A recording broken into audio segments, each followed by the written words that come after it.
Thank you, Dr. Kobi. Thank you. A very good afternoon to all of you, to all the participants.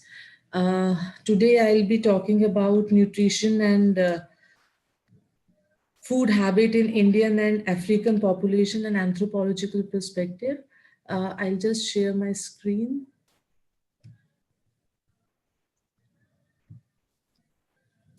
I hope it is visible.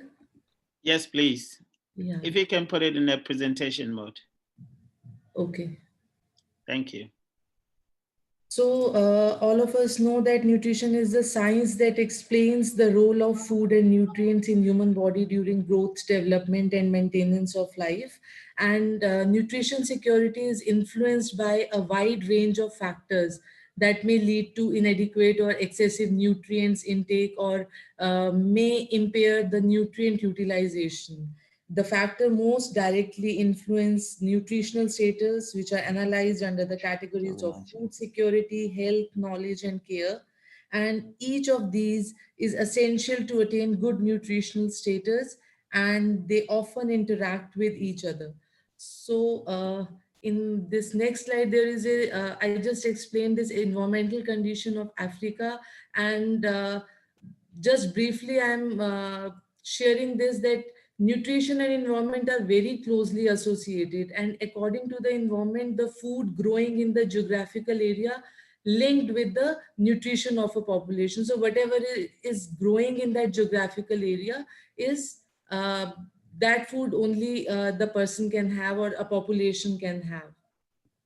So when we talk about this nutrition and food habits in Africa, basically, so when we talk about this, 70% of the total daily energy supply is obtained from carbohydrates, 10% from protein, and remaining 20 from the fat. And in one of the research, it was found that majority of adults from Nigeria and Guinea do not consume adequate amount of fruit and vegetable daily. Maybe that could be because of the environment. The fruits and vegetables are not in adequate amount, so they cannot consume that. Then African diet largely based on the starchy crops where more of the carbohydrates are there.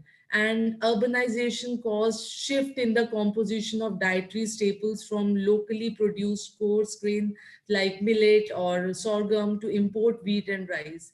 And when we talk about this among young African women, this is one of the study which shows that urban women consume more sugar and confectionery and less consuming legumes and maize meal as compared to the rural one. And when we talk about this dietary intake, it is just the glimpse of this dietary intake, and because of less time constraint, I'm just skipping this slide. We'll be more interested in discussing about the nutritional problems in Africa. So there is a double burden of malnutrition with high level of undernutrition and growing burden of overweight and obesity and diet related this non-communicable diseases, right? So this same problem we are also facing in India also. So when we see the statistics of this nutrition problem, it was found that the prevalence of undernourishment in sub-Saharan Africa is rose from 181 million, that is in 2010, and up to 222 million in 2016. So the prevalence of wasting in 2017 was 13.8 million children. So it is a very serious public health problem in this region of world. And this there is another issue of this related to this nutrition is that reduced physical activity and early onset of puberty predispose girls to high adiposity, and diet related non-communicable diseases are now among the main cause of premature death in Africa.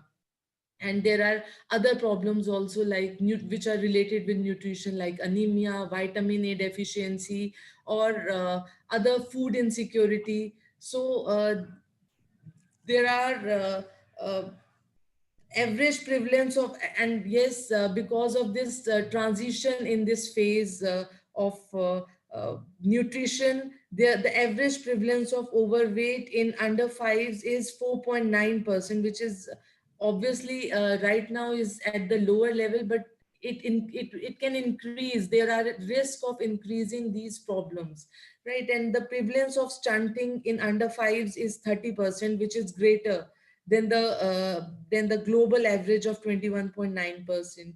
And then there are other problems also, like which are associated with health, like alcohol consumption is also rising.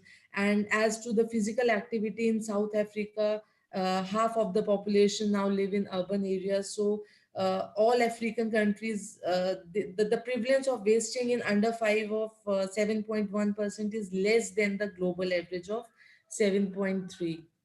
Dr. When Dhall, we talk, just a minute remaining. yes.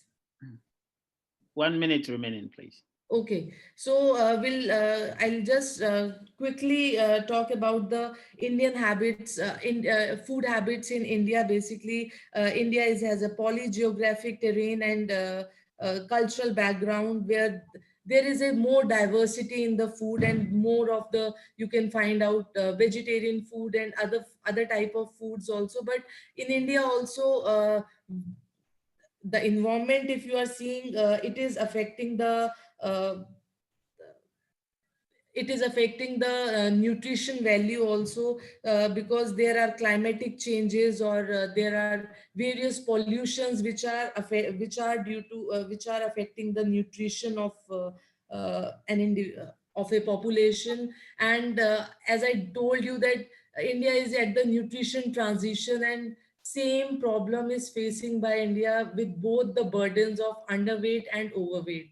So what can be done about it? There are few points which I want to share with you, that it requires collaboration between the health sector and other sectors which are responsible for nutrition sensitive program, like agriculture, education, social welfare, and sanitation.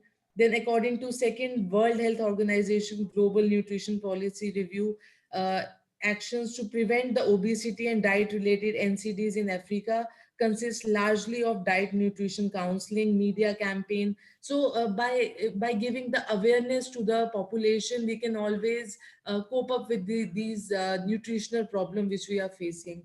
And there are public health impact also. Countries need regulatory measures to drive consumer choice towards healthful foods. And I think many of the uh, presenters, they already discussed about this. And South Africa is implementing a tax on sugar, which is also discussed by one of the speaker. uh, and basically the African region needs to enforce food labeling, restriction on health claim of products, and reformulation of products, so that consumers can make informed choices. And in the view of increasing importance of micronutrients, identifying functional or protective foods consumed in different rural communities of India is essential. So Okay. lastly, I would like to acknowledge the organizers of FERN 2020, who gave me opportunity to share my thoughts with you people, and my Department of Anthropology, University of Delhi, and Miss Shweta Jain, my scholar, who helped me to collaborate to Excellent. collate information. Thank you very Excellent. much. Thank you so much.